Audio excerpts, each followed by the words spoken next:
ani alamebagaw malien cɛ ana muso denmisɛn ani maabakɔrɔ minnu bɛ Mali kɔnɔ ani minnu bɛ Mali kɔkan aw bɛɛ lajɛlen aw ni sɔgɔma. Bi ye tarata ye juin kalo tile 11 san 2024 saliba ale tɔ tora tile 6 ye lahiya sali tɔ tora tile 6 ye sɔgɔmada in na an ka kunnafoni min na an se yɔrɔ min wolomasiri tabaw olu ye ta tugu bamaciwale kɛbaaw la direikaw olu fɛ yen banka funanɲɛni 2 olu kɔni fatura dɔw ko u fara a kɛra maa minnu fɛ kɔni olu ye duuru dɔ fiɲɛ na u ma se ka dɔn ɲɔanda min bɛ yen n'a bɛ fɔ ma ko belebele technicien ale kɔni daminɛna direikaw fɛ yen basigibaliya o kɔnɔna na ale ni segukaw fana fɛ yen Egliw n'o y'an ka samata sɛgɛw ye sɔgɔmada in na nɛgɛ kanɲɛ 5 tɛmɛnen ni miniti 3 ye olu sera Oliver Tambo tɔgɔ la pankurutigi kɛnɛ ka Afrique du Sud kaw fɛ yen heure 10 yan'u ka ndolati cɛ olu ni Barea de Madagascar u n'olu de kan ka ɲɔgɔn sɔrɔ o ɲɔgɔn sɔrɔ in o bɛ tali kɛ Coupe du Monde ale tile 4 nan baaraw hukumu kɔnɔna na Madagascar ko ndolati trenta ale bolo min ka ɲi min bɛ se ka ndolati bɛ se ka kɛ min kɔnɔ o la ale Afrique du Sud sugandi ko k'a ka ndolati kɛ yen Mali taara a sɔrɔ yen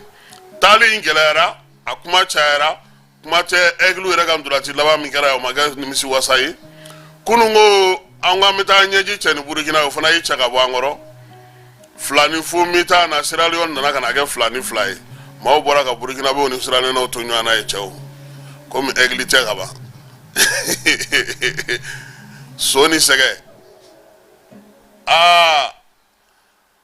AES kɔni sɔrɔsiw kɔni bɛ golo kan nin waati in na nka AES bɔlɔntanaw u tɛ k'an jigi fa dɛ nɛgɛsoboli la n k'anw bɔra sisan ka taa fɔ ko ba Faransi la Tour du Togo la Faransi tun bɛ yen o an y'u tɔn tereke ye ka maillot jaune ta ka maillot vert ta ka maillot rouge ta an y'a bɛɛ de ta an ma tɔ to koyi jɔyɔrɔ fɔlɔ Mali sabanan Mali naaninan Mali duurunan Mali aw ma mun kɛra Faransi bɛ fɔ bokurubaya la o bɛɛ kɔfɛ hijita an dusu kasilen don bi min ye an ka hijita la musokɔrɔba dɔ Ala y'o ka kalifa minɛ la Madinakaw fɛ yen janaja kɛra yɔrɔ Makan kɔni ni fatura ye sutina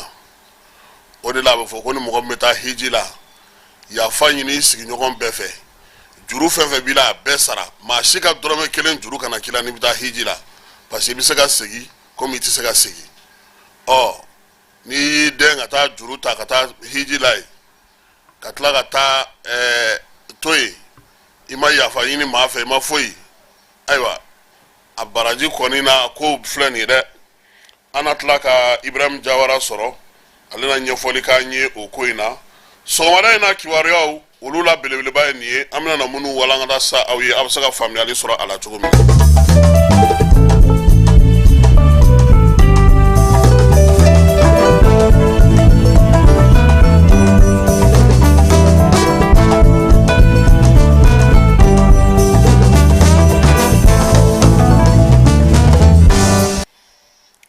amba aw bela jelen fo ka aw bela jelen wale ɲuman dɔn k'a yira aw la k'a fɔ ko min ye nin waati na kuluba faama sigiyɔrɔ kunungo sɔgɔma Jean-Élisée Daou ale Mali lasigiden kura ye a kan ka taga sinikaw fɛ yen yani ale ka taa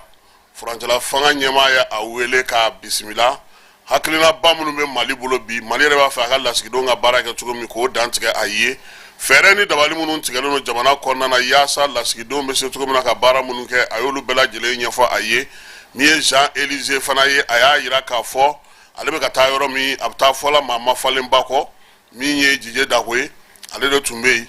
o Djidje o bilara ka taa Japonkaw fɛ yen k'ale bila ka taga o nɔ na a kɔni y'a yira jamanakuntigi la ko n'Ala sɔnna a ma an tɛna na fɔ an jigi kɔ baara minnu kalifalen don a la ka lasigidenko hukumu kɔnɔna na n'o ye fɔlɔ maliyɛn minnu bɛ yen k'olu don bɛrɛ la k'olu fara ɲɔgɔn kan yaasa u bɛ se ka fasodenya baaraw kɛ cogo min k'i hakili to olu la jamana min n'u b'a kɔnɔ ko o sɛbɛnw k'olu bato ani fana k'u hakili to faso la to ye tew ka ɲinɛ u yɛrɛ kɔ o fana mana tɛmɛ ka bɔ yen min ye ani sini cɛla ye musakaw bɛ se ka sɔrɔ cogo min ɲɛyiri cɛsiri min bɛ se ka kɛ o baaraw la ale ni ɲɛsin bɛ se ka kɛ an ka jamana ma cogo min olu bɛɛ lajɛlen kɔni olu na se ka da kɛ fɛn ye min ye Jean-Élisée a ye layidu kɔni di furancɛla fanga ɲɛmaa ma ko ni Ala sɔnna a ma ko a na olu bɔ a sira fɛ o ye kuluba faama sigiyɔrɔ ta ye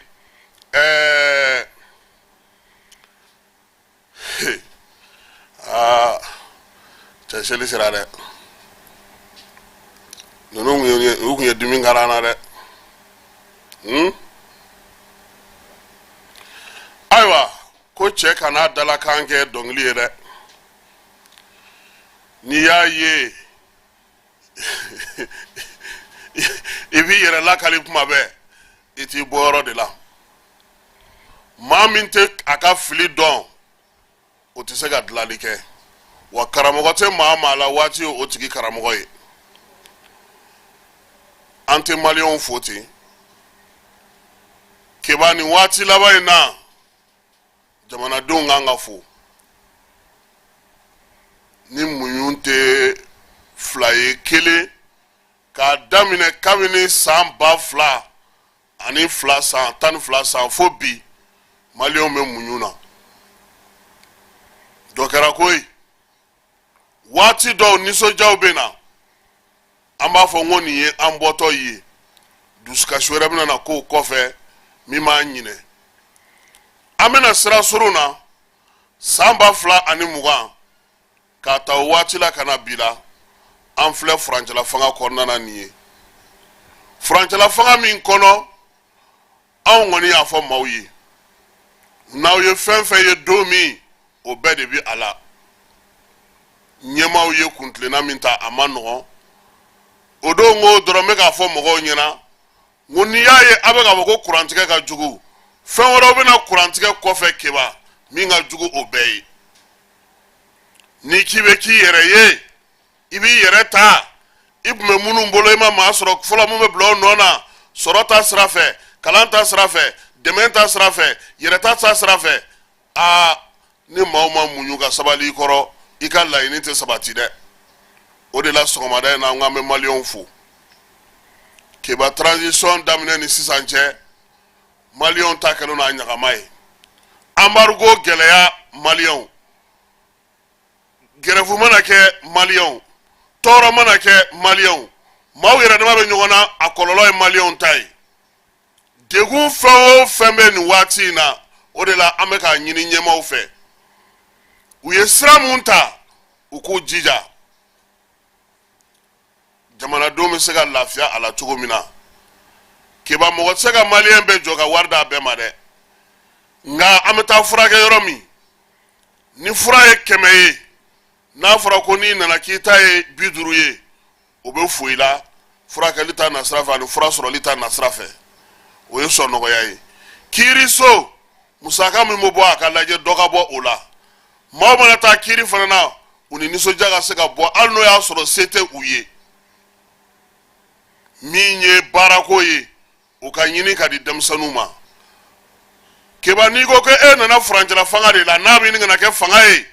i b'i jija fana i bɛ fɛɛrɛ ni dabaliw tigɛ min b'i sinsin ka baara kɛ non tɛ n'an y'a ta k'a jateminɛ ko dan ko maa bɛ ko la nɔgɔ kɛ dɛ ɲɛmɔgɔ ye ɲɛmɔgɔ de ye président ye président de ye mɔgɔ ma kala ta ka Modibo Keyita kɛ Mali président ye koyi ISRD congrès de y'a k'a ye vote ma kɛ dɛ Thomas Sankara a kun ye min ka premier ministre a ye coup d'état de ko la mɔgɔ ma fanga d'a ma koyi a ye san 8 kɛ kalata ma kɛ dɛ Rawlings yani kalata ka labɛn a ye min da maaw ka Gana Ala kelen de bɛ a dɔn kiba n'i b'a kunna ko ɲɛmaa y'i ye i bila ɲɛmaaya golo la i ka baara kɛ min bɛ se ka kɛ i k'o fɔ maaw ye min tɛ se ka kɛ i k'o fɔ maaw ye Maliyɛnw tɛ ka min faamu bi o ye k'a fɔ de degun dɔrɔn de bɛ ka na olu kan olu tɛ ka lafiya ye fɛɛrɛ minnu bɛ ka tigɛ tiɲɛ don a dɔw bɛ ka wolo ɲuman na i n'a fɔ lakana ko nka a bɛɛ lajɛlen tɛ ka sɔrɔ yɔrɔ kelen sabula an binna dingɛ min fana kɔnɔ o fana ka girin joli tɛ suma don kelen dɛ a bɛna dɔɔnin dɔɔnin de minnu filɛ an kunna n'u yɛrɛ tun b'a ko cɛ ma o maa ti saya ko kuma fɔ ninnu ye o kɔni u n'o tun bɛ wuli ka da ni ɲɔgɔn ye de u b'a dɔn u bɛ ka baara min kɛ fana o de la dusuma ɲɔ min bɛ yen bi maaw bɛ ka sɔn k'u kuru yɛrɛ ka mi maaw tɛ ka sɔn ka futinɛ ka wuli bi sabula fɛn caman yera olu ta cogo ni ninnu ta cogo olu ka jan ɲɔgɔn na o hakilisigi n'o basigi n'o danaya ye u k'u jija u k'o minɛ fa ne bɛ segin a kan an bɛ sɔrɔdasiw ka ko kɛla cogo min ni maa t'i da don a la an k'an jija kiiri o fana ka to kiiritigɛlaw bolo u k'u ka baara kɛ jamana bɛ se cogo min na ka taga ɲɛ sabula mun bɛna na a ye degun fɔlɔ yɛrɛ ye mun ye ne mana dɔn ka ban ko Keba ni Amara cɛ Amara mana dɔn ka ban ko ne bɛ Keba de ka fan fɛ hali ni ne ye ko ɲuman kɛ Amara tɛ o kosɛbɛ minɛ dɛ a b'a fɔ ni ne est-ce que ne yɛrɛ kan ka taa nin fɔ nin ɲɛna mais n'u b'a fila bɛɛ lajɛlen b'a dɔn k'a fɔ n'an y'a fɔ a bɛ tiɲɛ fɔ an ni ɲɔgɔn cɛ o bɛ danaya sinsin o de ye nin grève in kɛcogo n'a gestion diya ne ye fanga fɛ cɛ n'a fɔra ko an bɛɛ ka to k'an misigili bɔ misigili t'anw na koyi baralɔn t'anw bolo a b'a dɔn maaw b'a fɔ min ma ko ka balo su kama na aw t'o dɔn aw ma mɛn Bamakɔ yan dɛ ka balo su kama na de ye mun ye e tɛ ne dɔn a ko ne ye Kassim Tarawele denkɛ de ye halisa e t'anw dɔn e ni Ala cɛ Balabugu bɛɛ mɔgɔ bɛ se ka fɔ k'i tɛ Musa Bala dɔn ko ne ye Musa Bala den de ye o de ye ka balo su kama na ye fa tɔgɔ bɛ fɔ ba tɔgɔ bɛ fɔ kɔrɔkɛ tɔgɔ bɛ fɔ du kɔnɔ maa yeleke tɔgɔ bɛ fɔ k'i sinsin o kan ka kɛ kojugukɛla ye ka jɔyɔrɔ ɲini n'a ye ka jɔyɔrɔ sɔrɔ n'a ye ka ko kɛ maaw la n'a ye maa min t'i balo la o de ka balo su kama la ye parce que n'a ko sisan ko ale ye Zanabugu Baba mɔden ye maa si t'o dɔn bi Ferko Jara e y'o mɔden ye maaw b'a fɔ k'o ye jɔn ye nge k'a fɔ dɔrɔn Bamakɔ yan ko ne ye Marijɛ Ɲare mɔden ye ou bien anw ye Turelakaw ye ou bien anw ye Darabelakaw ye walima anw ye n t'a dɔn n b'a f'i ye cogo min Babu Yara denw ye anw ye olu dɔnnen don nka e ka n'i jɔ yan ko e ye Keba Jalo dɔgɔnin ye bani e bɛ mɛn k'a sɔrɔ i kungo ma ɲɛnabɔ dɛ nin bɛɛ de bɛ jamana in sɛgɛn an ka sinankunyaw an ka balimayaw an ka sinjiyaw an ka teriya dumanw an y'a bɛɛ bɔ an minɛn kɔnɔ ka faso ci k'o kɛ o sababu ye teriya yɛrɛ kɔrɔ ko ka tiɲɛ fɔ i teri ye ko hali n'aw bɛ kɛlɛ sigiɲɔgɔnya ɲuman ye aw ka ɲɔgɔn bonya ka ɲɔgɔn gasi sigi bɛɛ k'i dan dɔn balimaya ɲuman ni sinjiya ɲuman ye bɛɛ k'i jɔ i jɔyɔrɔ la yaasa sinjiya bɛ se ka sinsin balimaya bɛ se ka ja cogo min jamana ɲɛmaaw baara b'aw bolo dɛ anw bɛɛ bɛ kule ka ɲɛsin aw de ma an fɛn fɛn mana degun sɔrɔ hali nin ko in lajɛ mɔgɔ dɔw filɛ k'a ta ka da gouvernement na nin ko gouvernement ye cɛ bɔ kaso la k'a sɔrɔ ani tiɲɛ ka jan Amadu Ba yɛrɛ m'a fɔ an ɲɛna k'a ma taa kaso la wariko la gouvernement m'a minɛ ani parti kelen de bɛ ɲɔgɔn na PV min kono kuma mashita mashita do min ba kono donc ne be malion de phobie amara ni selin kun kɛra k'a sɔrɔ bangu datugulen no la ya ko kuma kun tɛ ɲina n'a kun ye sɛ yɛrɛ sɔngɔ sɔrɔ kɛ bon e bɛ se k'a faamu cogo di ko mɔgɔ minnu bɛ k'o waleya kɛ ko u ni gouvernement yɛrɛ tɛ ɲɔgɔn na u ni maliyɛnw tɛ ɲɔgɔn na c'est comme sisan forotigi fila ka kari ɲɔgɔn na njɛbalakaw fɛ yen u ka ɲɔgɔn cɛ ka taa tribunal la min ye olu ka dugu forotigiw bɛɛ lajɛlen ka sin k'a fɔ ten k'u tɛ foyi di olu tɛ baara yɛrɛ kɛ tuguni aw fila ka ɲɔgɔn kɛlɛ o bɛ mun se anw tɔw ma ko faamuyabaliya de nana ni nin maliyɛnw halisa k'aw fo aw ka muɲu na a kɔni bɛɛ bɛ da aw de kan dɛ kabini cɛ minɛna mai kalo juin kalo tile 5 station tɛ ka dayɛlɛ banki tɛ ka dayɛlɛ wari marayɔrɔ tɛ ka dayɛlɛ i kan ka voyage i tɛ se ka assurance ta i tɛ se ka t'i ka assurance sara i tɛ se ka taga pompe la i tɛ se ka taga station na i tɛ se ka taga yɔrɔ si la i tɛ se ka taga yɔrɔ fɛn fosi la musaka bɛ bɔ yɔrɔ min u yɛrɛ ka kuma ko n'a kun tɛmɛna nin kan ko hali aw ka orange money kun tɛ se ka cili kɛ parce que olu fana sinsinnen don bankiw de kan musakanin min kun b'olu bolo o kun bɛna ban de e mago bɛ 1000 na k'a ci ka taa cɛkɔrɔba ma dɔ bolo mais dɔ bɛna k'ale b'a fɔ k'ale ta ye 500 ye n'o sera ɲɛ orange money tigi fɛ aw 200 talaw na 1000 talaw aw ma perdi donc fasodenw ka muɲu n'u ka sabali an bɛ fɛ a kɔ a ka sara jamanadenw bɛɛ hɛrɛ la hɛrɛ bɛ mɔgɔw tɛ ɲinɛ a kɔ taga cogo di jamana ale ka baarakɛyɔrɔ minnu bɛ yen maliyɛnw mago bɛ fɛnba minnu na olu ka nɔgɔya u ye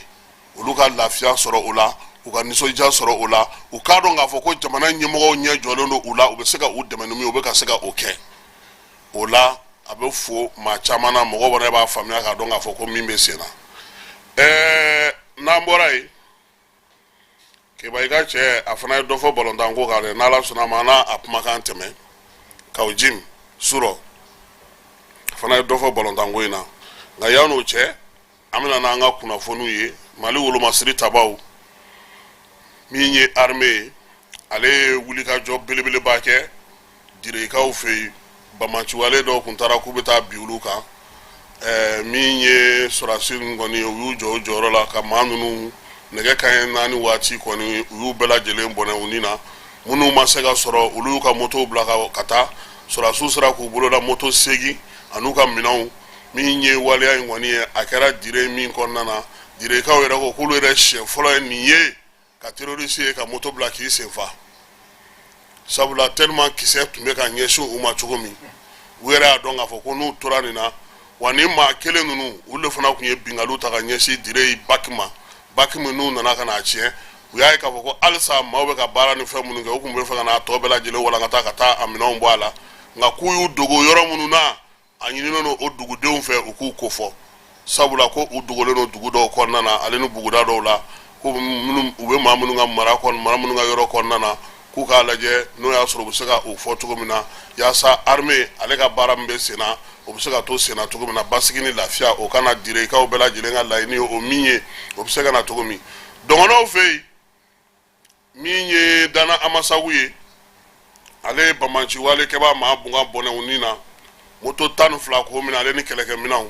o kɛra kari tɛmɛnen u ka wulikajɔ sen fɛ min ye Dana Amasagu kɔni ni min ye bamaciwale kɛbaaw karila ɲɔgɔn na dugu min bɛ n'u b'a fɔ ma ko Jala u ka kunnafoni dibaga y'a jira k'a fɔ ko min ye waleya in kɔni ye k'a sɔrɔla min fɛ maa minnu bɛ yen n'olu bɛ taa sɛnɛ na nin waati in na u b'a fɛ k'olu de bali bamaciwale kɔni camanba de nana sa k'u bɛna firi maaw kan min ye Dana Amasagu maaw kɔni fana o y'a sɔrɔ olu labɛnnen don k'u kɔnɔ u kɔni ye mugukan gan ɲɔgɔn na waati min na kisɛkanw kɔni bɛ da terroriste ninnu kɔni u maa 20 o de su yira moto 12 Dana Amasagu maaw u y'a jira k'a fɔ ko olu kɔni bɛ o baara la o yɔrɔ ninnu na yaasa basigi ni lafiya bɛ se ka na cogo min na jamanadenw bɛ se ka sɛnɛ kɛ lafiya la cogo min na maa minnu bɛ yen ni olu ye jɛkulu marafatigi lakodɔnbaliw ye min ye Bankas mara la dugu min bɛ yen ko Inde u utara bi maa dɔw ka ye k'olu fila bɛɛ lajɛlen bɔnɛ u ni na maa minnu ye nin waleya in kɔni kɛ u ma se ka dɔn sabula a yera k'a fɔ a dugusajɛ fana dugudenw kun kan ka taa sɛnɛ na caman in siranna ka sababuya kɛ waleya min kɛra a waleya cɛjuguyara kojugu a ye dugudenw olu siraw ka kow ɲɛ an y'a fɔ aw ɲɛna kibaruyaw la k'a fɔ ko min ye Amadu Ba ye ale kɔni bilara a ka bilali o sera ka kɛ ala ni procureur ale ka wuli ka jɔ senfɛ procureur min y'a yira k'a fɔ ko Amadu Ba ale bɛ se ka taa nin waati in na a ka so min ye laɲini minnu kɛra sa o nana o de sira fɛ o hukumu kɔnɔna na fana maa caman ye kuma caman fɔ kuma minnu bɛ yen ni olu caman ni sababa ti bɛn sabula an y'a ye k'a fɔ a kɛra dɔw ɲɛna k'a fɔ ko y'a sɔrɔ ko gouvernement ni fɛn min ɲɔgɔn na an balimakɛ dɔ ale kɔni ye laseli kɛ laseli min bɛ tali kɛ kibaruya in ani ko in ale yɛrɛ y'a faamu cogo min an ka jɛ ka ale ka laseliw lamɛn. La conférence de presse de Sinabef. Bon, aw yɛrɛ ye vidéo a y'a lamɛn. I n'a fɔ intervenant fɔlɔw ye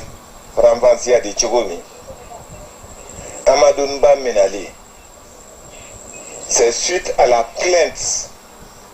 de tierces personnes gouvernement nɔ tɛ dɔ de plainte d'a kan et si la justice estime que ale minali ka kan a bɛ mina de o tɛ gouvernement nɔ ye o tɛ transition nɔ ye transition ka dɔ bɔ minali ba in na o tuma na citoyen dɔw de bɛ yen olu bɛ sariya sanfɛ wa n'i ye wale kɛ si la justice estime que i ka kan ka mina mɔgɔ si man kan ka gouvernement accuser o la o Assimi n'a pas donné d'ordre à qui que ce soit pour arrêter qui que ce soit. Choguel n'a donné ordre à qui que ce soit pour arrêter qui que ce soit. Le ministre de la Justice n'a donné ordre à qui que ce soit pour arrêter qui que ce soit. C'est un problème entre syndicalistes, entre individus. Ou fora nyongo doit plainte d'Adoka. La justice a estimé que Amadou Bakakanga mena justice yamena. Où est le problème? Le gouvernement n'a pas mis nina. Quand le gouvernement m'a dobo mena li baina. Est-ce que le gouvernement n'est amena wa? Est-ce que fama ou de amena wa? Sharia so de amena. Et ni Sinabef intervenant nkungame. Amita do ala kosobeo. Ko doye plainte da Amadou Ba kan ka ibulu nobla sebena mi be bedem kunga bo aibulu nobla sebemina il faut aller en profondeur quoi mais aibulu nobla sebena ina fo saria ya awajibi a nyina fa chogomi wai aya bulu nobla PV mina au PV konokuma qu'est-ce qui est dit dans ce PV? PV imbetalike munka PV inkomo aye PV min signé aya bulu nobla PV maintenant. Je pense que l'intervenant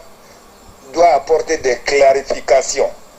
mais parce que aye bulu nobla PV dola bedem gagnoronye simple alors doit plainte d'aka non n'entrons pas dans ce jeu là. Ni de faire détail à Walla Walla. Note ko qui est signataire d'un PV. O tise ka ke sababu ka mokolata kasola o. O tise ka ke sababu ko dobe plainte da ikan. Ko parce que qui est fengé mi manganga ke mais PV mi na ya bulu nobla la. Mon sebelebe PV na. Il faut donner des détails aux Maliens par rapport au PV. Maliens ont un PV pour Makande, la PV comme mon Sebena PV kono, mon Fora PV kono. Aïe boulot noble la PV maintenant. Nama dia doye no kera sababu ka plenty daka. Niye moko plenty dara moko ka kodo nofe. Aya plenty daka komi nofe. Ni be bo ka détail di kana do fo ka do to iba be de fo aya bulu no bla PV mina mun sebelembe PV ina PV PV in bɛ tali kɛ mun kan PV in kɔnɔ kuma je pense que o de bɛ mɔgɔw orienter mais a y'i bolonɔ bila PV dɔ la alors sariya dun y'a yamaruya a ɲɔgɔn delila ka kɛ mais ko dɔw fin cogo ye kelen ko manamana cogo tɛ kelen ye quoi effectivement siɲɛ fɔlɔ tɛ siɲɛ filanan tɛ comme d'habitude mais nin PV min n'a y'a signé n'a y'i bolonɔ bila la PV in kɔmɔ est ce que nin PV différence de bɛ PV ni PV tɔw cɛ wa an bɛ min ɲini détail di la fɛ sinabefu cɛ fɛ a ka bɔ a ka walawalali kɛ PV in kɔnɔ kuma mun sɛbɛnla PV in na PV in ko mun PV in bɛ tali kɛ mun kan ɲuman don wa juguman don wa maliyɛnw mako bɛ faranfasiya de la mais ka dɔ fɔ ka dɔ tɔ o ye de ka mɔgɔw fili dibi la quoi voilà ka kɔ o ɲɛ an ye mɔgɔ caman ka version de fait lamɛn mais an y'a faamu kabiri sɔgɔma k'a fɔ ko c'est pas le gouvernement qui l'a fait arrêter fanga ma arrêter fanga sen t'a la fanga nɔ t'a Amadou Ba minɛli la kabiri sɔgɔma an bɛ kan ka lamɛnni kɛ détail dira kabiri sɔgɔma dɔnnikɛlaw fɛ minnu bɛ ko in kunkun n'a ɲɛɲɛ dɔn an y'a dɔn kabiri sɔgɔma k'a fɔ ko gouvernement nɔ tɛ minɛli in na an y'a dɔn kabiri sɔgɔma k'a fɔ ko fɛn de don a tɛmɛna Amadou Ba ni dɔ de cɛ dɔ de plainte da Amadou Ba kan kabiri sɔgɔma maliyɛnw bɔra o kalama bon dɔ ye plainte da Amadou Ba kan a minɛna c'est pas parce qu'il est syndicaliste que ko banquiw bɛ datugu ko parce que k'a minɛna non en ce moment o ye illégalité de an m'a fɔ n ko jo b'a fɛ an m'a fɔ n ka jalakilen don mais le fait ko parce que dɔ ye plainte da kan a minɛ sababu kɛra o ye ko parce que a minɛna ko banquiw ka datugu mais vraiment ça c'est illégal c'est pas conforme à la c'est pas ça dire il faut un peu respecter la déontologie quoi franchement bon an bɛ min ɲini an ka faamaw fɛ est ce que jamana bɛ se ka to ten tagalen wa ni min ma sago sɔrɔ ni min ka laɲini ma dafa o bɛ sin ka grève provoquer ten o bɛ sin ka baara bila provoquer o bɛ sin ka jamana bila kale kan ko parce que ale sago ma sɔrɔ est ce que jamana bɛ se ka continuer nin na wa ka population mako sa seli ɲɛkɔrɔla in na hali ni seli ɲɛkɔrɔla tɛ tout le temps les gens ont besoin de leur placement en banque wari min bɛ banque la syndicaliste ka wari tɛ o client de ka wari don syndicat ka wari tɛ banquiw tɛ syndicat ta ye banquiw ye jamana kɔnɔdenw de ta ye banquiw ye jamana de ta ye ko parce que e ma satisfait e ka acte dɔ poser qui puisse irriter les gens mais il faut que l'État prenne des dispositions par rapport à ça quoi est-ce qu'an bɛ se ka to ten wa est-ce que an bɛ wagati min na i ko sisan Mali kɔnɔ le Mali a besoin de ça bon min ko ko minɛliba ye dɔ ka bɔ a la non o ye de n'a y'a sɔrɔ gouvernement ka minɛli de don a t'a ni gouvernement mɔgɔ cɛ a t'a ni faama cɛ fanga nɔ den kelen tɛ a minɛli la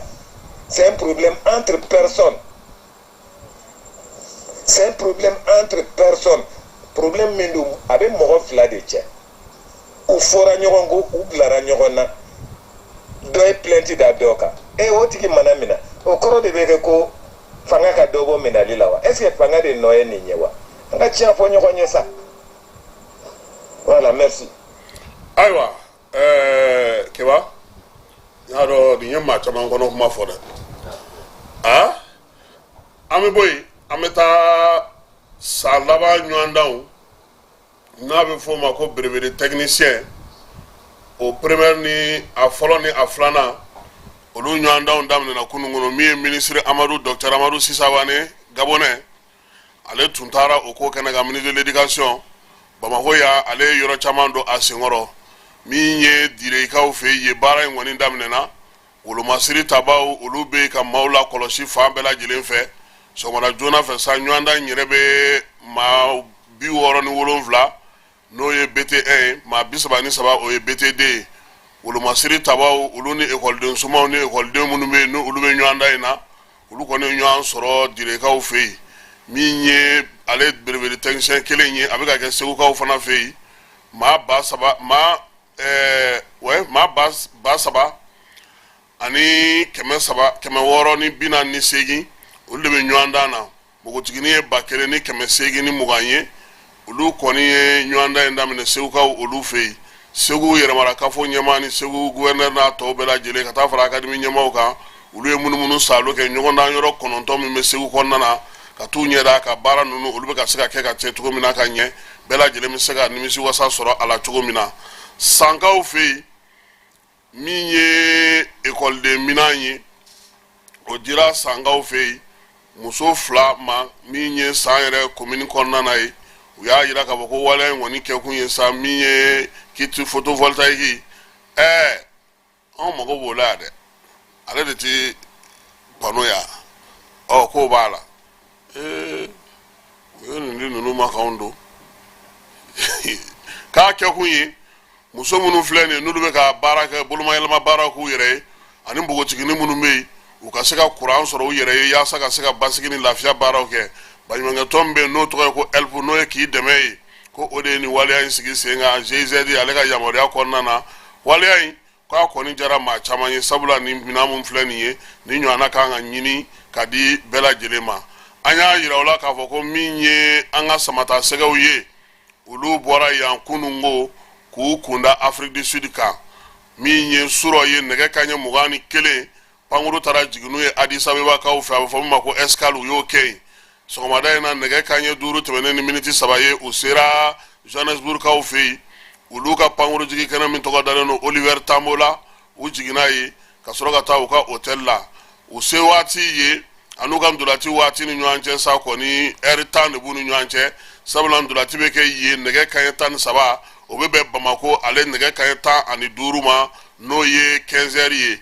heure 3 o de bɛ Mali ale ni ninnu ka jamana ni ɲɔgɔn cɛ n'o o ye Afrique du Sud ye Aigle ka nin taama in a kuma cayara ministre min bɛ farikolo ɲɛnajɛ ko kunna ni ale ka wulikajɔ bɛnnen don instruction fana ma n'o ye Abdul Kasim Ibrahim Fɔnba ye k'a b'a da bɛɛ lajɛlen tulo kan ko min ye équipe nationale senior ye n'o ye Aigle ye k'u bɔra yan kunungo nɛgɛ kanɲɛ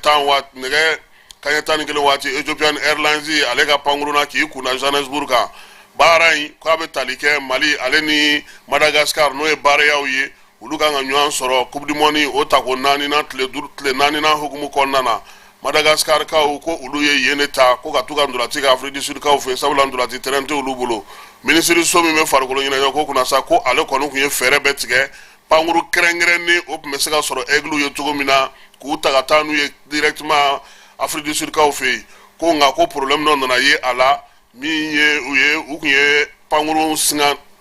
tali baara kɛ agence min fɛ o agence y'a jira k'a fɔ ko gɛlɛya bɛ a la ministère ale ni direction des aéroports du Mali olu ye fɛɛrɛ kura sigi sen kan yaasa taama in bɛ se ka kɛ cogo min ka taa Afrique du Sud kaw fɛ yen ministre ka bataki kɔnɔna na ko o bɛɛ la ko min ye Aigle ye ko m'u bali k'u ka entraînement kɛ i n'a fɔ a kan ka kɛ cogo min na Ousmane Traoré ale tɔgɔ la jigiyɔrɔ la ndolati yɔrɔ la n'o bɛ kabalakaw fɛ n'o ye Aigle yɛrɛ dagayɔrɔ ye ko wa fana ko ministère bɛ min fara a kan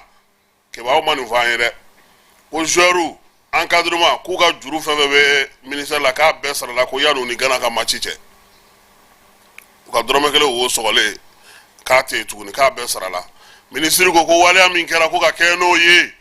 k'o bɛna na to sa ko olu kɔni bɛna na sɛgɛsɛgɛli kɛ k'a ɲini jamanadenw fɛ k'u hakili latigɛ pewu k'a fɔ ko min ye fɛɛrɛ ni dabali tigɛlen don yaasa min ye nin waleya nana ni nin waleya ninnu ye k'olu bɛna na sɛgɛsɛgɛli kɛ k'a ko bila sen kan k'u bɛ malidenw bɛɛ lajɛlen ɲini deli sa u ka senkɔrɔma dondoli ta ka ɲɛsin Aigle ma ministre ale ye sɛbɛn fasiri farikolo ɲɛnajɛ kuma kɛba n y'a f'i ye cogo min a cayalen don maa caman bɛ k'i hakilina di a la kunun sɔrɔ bɔlɔlɔ sira fɛ i terikɛ ani ne yɛrɛ terikɛ n'o ye Kawu Jim ye Kawu Jim a fana ye fɛla di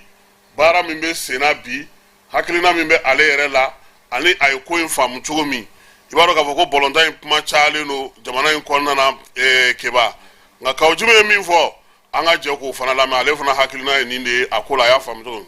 un entraîneur de haut niveau et une équipe qui met les moyens professionnels pour arriver au résultat. Oui, est-ce que une équipe pour Michel Michel d'abord, Eric Schell. Eric Schell, c'est un entraîneur obscur. Aïe Makasuba Gay, d'un cheveu de la Coupe du Monde. Parce que dans tout la Tunisie, on me qualifie parce qu'à Tunisie, c'est un échec, je crois. Tunisie, nous avons 1-0. Si on allait être qualifié, c'était ça, non? Si on gagnait au Mali, si on était qualifié. Mais Tunisie, en Taratier. Le Mali n'a jamais été proche de la qualification à Temoga. Bon, on n'a pas tiré les leçons à Nyogé. Mais tu ne peux pas aller chercher un entraîneur qui est en dessous de celui que tu renvoies. Bon, au même moment, il est entraîné équipe nationale, fédération présidente avec Kasola. Bon, ni une bête en galadie. Environnement est comment? Non, vous vérifiez ça, stade côté ça, stade nous me ballons à Rome, on m'a dans un stade. Je vous mets est-ce que vous jouez à l'air? Vous jouez niveau, vous jouez champion, vous stade, nous m'a dans un. Nous les filles, nous des joueurs qui jouent au haut niveau. Il te dit le document. Il faut des entraîneurs qui ont le même niveau que leur club. Et il faut une politique sportive, les moyens qui est adapté à gagner la coupe. Et puis l'Afrique du Sud, voilà, dans le monde. Non, mais parce que moi je ne m'intéresse pas. Demain, bon, il y a là, ballon mettant des mots, équipe Galata Bia. Comment il va s'acclimater, comment il va voir l'environnement, jouer sur le terrain. Bon, techniquement, une équipe devrait être là-bas pour voir l'acclimatation, médecin, l'environnement, pourquoi on a créé du avant pour être performant, pourquoi l'entraînement du Niké, comment on peut intégrer le ballon là. Tout est une fois où tout est une fois où quand ils sont dans l'émotion, il va gagner. Elle va gagner parce que c'est pas pour gagner. Il va faire un Kubuta au politique de pays. Il va faire un Dogué au politique de pays. Il va faire figurant au politique de pays. Sinon, le Mali a tous les atouts pour aller à la Coupe du Monde. À jouer Bamolo. Mais seulement on n'a pas une équipe. Ni quoi équipe va avoir la coupe joueur. Le joueur est équipe où il est ballon-tana, entraîneur, fédération, on est devant la malabaro. Ah, il y a une équipe. Sinon, le ministère du sport là a apporté quel plus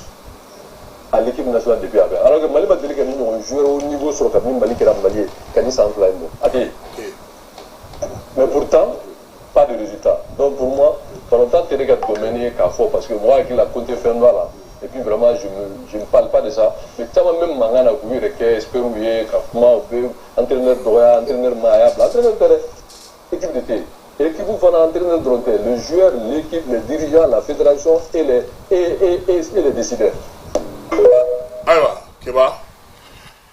k'aw b'a fɔ min ma ko équipe k'o tɛ équipe ye équipe ye entraîneur ye équipe ye ministère ye équipe ye dirigeant ye équipe ye joueur ye ko n'o t'aw bolo k'aw kana aw yɛrɛ sɛgɛn fédération ɲɛmaa tɛ se ka kɛ ale bɛ kaso la ministère o ma foyi fara foyi kan ɲɛmɔgɔw kɛlen don k'u kɔ don ballontan na k'a to mɔgɔw bolo mɔgɔ minnu n'a ka d'u ye cogo min u b'a kɛ ten u b'u ka nafa sɔrɔ a la foyi tɛ bɔ a la. Kawo Jim man ngalon tigɛ dɛ ne bɛ min dɔn ballontan na peut-être Kawo Jim fana t'o dɔn fɛn wɛrɛ bɛ yen min ka jugu nin bɛɛ ye joueurs yɛrɛ ta psychologiquement dusukolo faso kanu o b'an ka joueurs jɛ dɛ Keba n'a fɔra e ɲɛna ko ne de ye e bila ka taa reportage la k'i kan ka na midi ani n'a fɔra e ɲɛna ko Amara y'i bila ka taa i bɛ jɔnni ta teliya. I y'o faamu wa bon an ka aigle bɛ ten de entraîneur min bɛ joueur si t'a bonya bonya foyi t'a kan fédération min bɛ o ɲɛmɔgɔ mɔgɔ si tɛ k'o lamɛn yanni joueurs ka taa o don u taara réunion kɛ n'u ye k'a f'u ɲɛna ko u bɛ bɔ yan 11h joueurs ko fédération cɛ ma ko e nana fɔ an ɲɛna kunna sini ko an bɛ bɔ yan nin don in an ma taa i ma segin ka na i mana foyi fɔ an ɲɛna ministère délégation kelen depuis joueurs nana o ma t'u lajɛ. O équipe jumɛn ye est-ce que o équipe de aw bɛ ka baara kɛ cogo di faso bɛ ka mun de kɛ mun sera ka kɛ an ye nin di ninnu ma o y'a d'aw ma wa an k'a ka kɛ tan o bɛ k'a kɛ tan wa jɔnni taara jɔ k'u lajɛ kunun denmisɛnninw ye escale kɛ Johannesburg ko ɲɛmɔgɔ dɔ ko ka photo ta ko ka yira ka bɔ k'u sera Afrique du Sud joueur de ko ni cɛ ye caméra bɔ k'u b'a kari ko n'a ye cɛ a ka caméra bɔ escale Johannesburg sɔrɔ k'u k'a bɔ ko ka yira a ci kana k'u sera fɛn na o mun ko fa sugu ye et puis an ka tiɲɛ fɔ ɲɔgɔn ɲɛna aw bɛ bɔ ni joueur ye ani heure la bon fo na ala faral'u kan n'u taara supermania kɛ sinon diɲɛ kɔnɔ bi ballontan ye professionnel c'est à dire science de do koyi ballontan ye science de ye calcul de jate do dɛ jate de do donc an ka ɲɔgɔn nɛgɛn dabila an bɛ ka mun kɛ nin ye an tɛ ka denmisɛnninw dɛmɛ an tɛ k'u encourager et puis an bɛ ka mun kɛ a tɛ hali Mali équipe nationale nali kanu don mɔgɔ la n'an t'a la an t'a la an ka bɔ a la n'an b'a la an k'a kɛ ka ɲɛ komi tɔw b'a kɛ ka ɲɛ cogo min wari bɛ se cogo di ka to ministère bolo aw bɛ taa avion louer mɔgɔw fɛ olu b'a fɔ k'olu ka avion man ɲi diɲɛ kɔnɔna na bi Mali bɛ se cogo di k'a fɔ ko ni nin ko k'u ka avion man ɲi a ka wari b'aw bolo ko mɔgɔ wɛrɛ tɛ sɔrɔ min bɛ taa ni u ye ni wari ko don a ye tiɲɛ fɔ mɔgɔw ɲɛna jɔnni fana bɛ ministère la k'o b'o ko kunna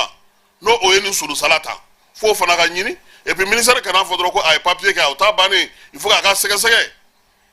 parce que bɛɛ n'i jɔyɔrɔ don équipe nationale ka voyage n'a ka fɛn o ye ministère de ye olu de bɛ avion billet ta olu de bɛ hébergement ta olu de bɛ prime di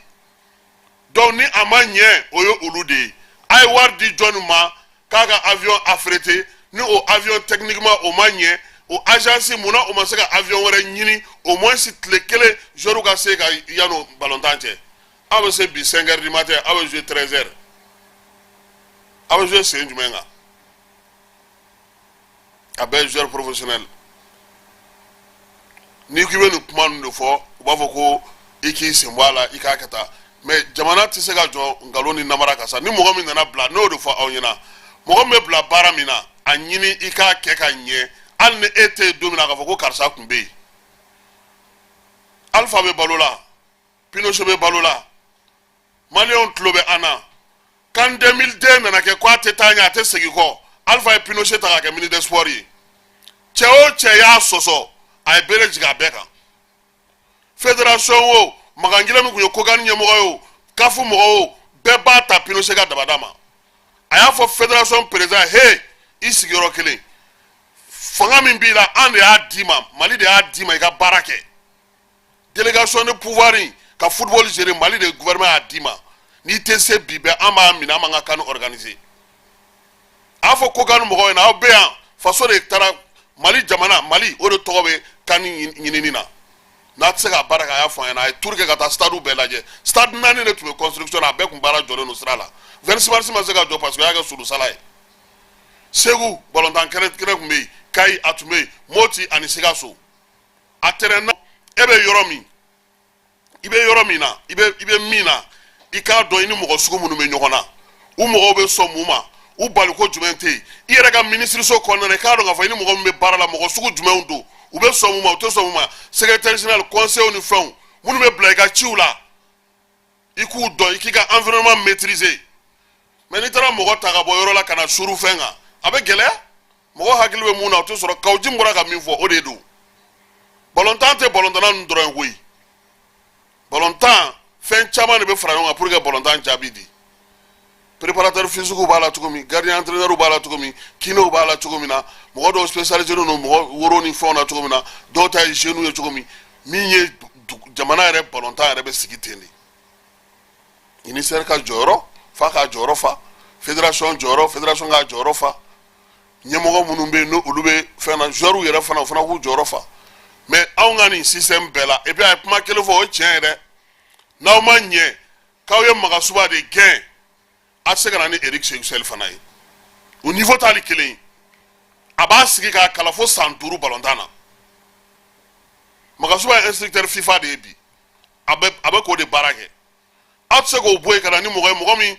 taara ta France 5e division na ka na n'o ye a ma deli ka foyi kɛ résultat kelen fédération nana n'o ye u bolo don o kɔrɔ CAN banna o ye mun kɛ foyi mɔgɔ si ma cɛ wele k'a fɔ a ɲɛna cɛ he an bɔra nasa a ma ɲɛ an bɛ nin de nɔfɛ an ka éliminatoire nata in i b'i jija match min bɛ Bamakɔ a bɛ gagné cogo k'a fɔ an ɲɛna an bɛ moyen ɲini a ka se ka kɛ ministère taara mun kɛ ko états généraux yɛrɛ kɛra mɔgɔ minnu kan ka da don a la o tɛ yen a états généraux mun appliquera fo k'u ka mɔgɔw ka fɛnw sigi u sigi cogo la u k'a lajɛ sa maliyɛnw ni bɛ bɔlɔntan in de kan n'i y'a hali kunu mɔgɔw bɔra ka taa Burkina lajɛ ka taa Burkina supporter u kun ŋaniya tun ye min ye o kun ye Burkina ka gagné u ka se ka kumada de sɔrɔ fana o maliyɛnw taara Burkina supporter n'o de ye o ŋaniya de ye kunu n'o tɛ Burkina diyaɲɛtɔ Aigle de ka d'u ye o de y'u faso ye o de ka d'u ye wa hali kunu terrain ka ye Aigle ka maaw de tun bɛ mɔgɔw kan na ye ka caya kɛmɛ y'a jaw ci ma o n terikɛ fana dɔw n'u ka denbayaw taara n'u ye Mali maaw de b'u kan o taara Burkina supporter Burkina fana ta kɛra 2-0 mi-temps ninnu fana tilala ka na o den bɛɛ bɔ Burkina la k'a kɛ 2-2 ye an n'an ŋaniya segira so anw kɔni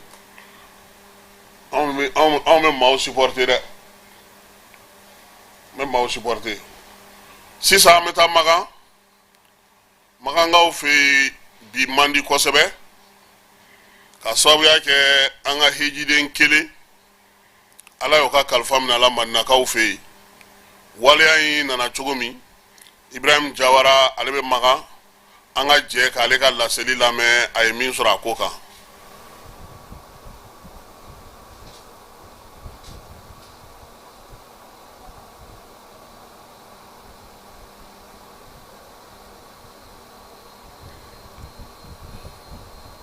الله العلي العظيم كل نفس ذائقة لله وإنا إليه راجعون لا حول ولا قوة إلا بالله العلي العظيم كل نفس ذائقة الموت أمبال ما أسلموا السلام عليكم الحمد لله على من منك أودكاي gouvernement ga higido filière gouvernemental anga musogoba haja hawaitu Allahu akbar ale sigida ga ta alaka nemala angani musogoba yi hawaitu anana hijila adimso kundalen barka na hijila ala mana minke odikai ala ga kalfa minala ka berjuma ma juin kalo kli wolonvla madine Allahu akbar amedo ka ya rabbi anani musogoba yi alaka hinala alaka yafama alaka dawane ma aga jana zausa olu bekara madine chidin baga misri ko nay Allahu akbar ali beda madine nindu gulu barka mainga amedu ka ya rabbi alaka hinala alaka yafama alaka dawane ma okuma ningu yekuna fuliye ka se bema ka donga fo malika hejiden do ne filière gouvernementale ala musogoba haja hawi tuwe ale fatura madine wati mina mbala ka laban sabati ka madine bla ka wuli kana maka dana juguyara utana to tosula ale akaba ke afatura eno tunazo beka madine kada chiden baga du ko salma bay madine ale daraino amedo ke ya rabbi alaka hinala alaka dawo nema alaka yafama alaka limana di aw yara insha Allah aka dimbaya aka somogo alaka limana duma ale yana dimuso utme nyofe ambal ma islamu madu yikibara da makafo wati mina ejido wulla kata ziyake udu kulula madine ni musogo ban aya laini kafo faka jinga mobili kono kata ziyake yola modo yayi kafo ko amangene ko aka tuyno akoko ayi konte tuy mijigi halni metuyani halni mesadi Allahu akbar Allahu akbar Allahu akbar mado ya fa ko ni musogo ban ga kumadi ako halni mesa halni metuya Allahu akbar amedo ke ya rabbi alaka hinala alaka yafama alaka dawo nema ningu yekuna fuli ka simalien bema ambeka do dunga ni muso banyi adani dugulu sanma bay safe chidemba kerefe no madine Allahu akbar amba foni wa walmando awdal makedo Ibrahim Jawara aywa antumi madine ngani wati na me makani wati na wassalamu alaikum aywa Ibrahim Jawara ambi fo malien munu be hijila mu fana fo anya kibara mun soro min ye buguni gouverneur wele ale be hijila general kata fara general kura fa no Abbas Koke Dambélé general de brigade kura ale fana be ministère de l'administration territoriale au chef de cabinet no colonel Ouattara ale fana be commissaire Kamate ale fana bɛ kɛnɛ kan ye min ye maa caman ye maa minnu bɛ yen ni olu fana ye fasodenw caman ye keba olu fana bɛ kɛnɛ kan ye an ka cɛ yɛrɛ fana bɛ yen n'o ye Kamate ale kɔni e ko jim na sɔrɔ nin ko in senfɛ BDM fana Yirimajɔ BDM Yuma Kante ale fana taalen no hiji kɛnɛ kan an bɛ dugawu kɛ Ala k'a bɛɛ lajɛlen minɛ sini kɛnɛ laban ɲuman Ala k'a d'a ma Ala k'an ka jamana kisi Ala k'an ka jamana tanga Aiglou mɔgɔ ye se d'u ma Ala ka se d'u ma mɔgɔ ma se d'u ma Ala ka se d'u ma Ala k'u dɛmɛ Ala k'u sankɔrɔta an bɛ min ɲini Ala ka o d'a ma yaasa min ye denmisɛn ninnu ye u bɛ degun min kɔnɔna nin waati na u bɛ se ka bɔ a kɔnɔ cogo min ka se sɔrɔ ka jamanaden bɛɛ lajɛlen nisɔndiya a k'an bɛn nɛgɛ kanɲɛ 18 Amara Nuhu Keyita ale tun bɛ yan ka taa fara Keba Jalo kan a k'an bɛn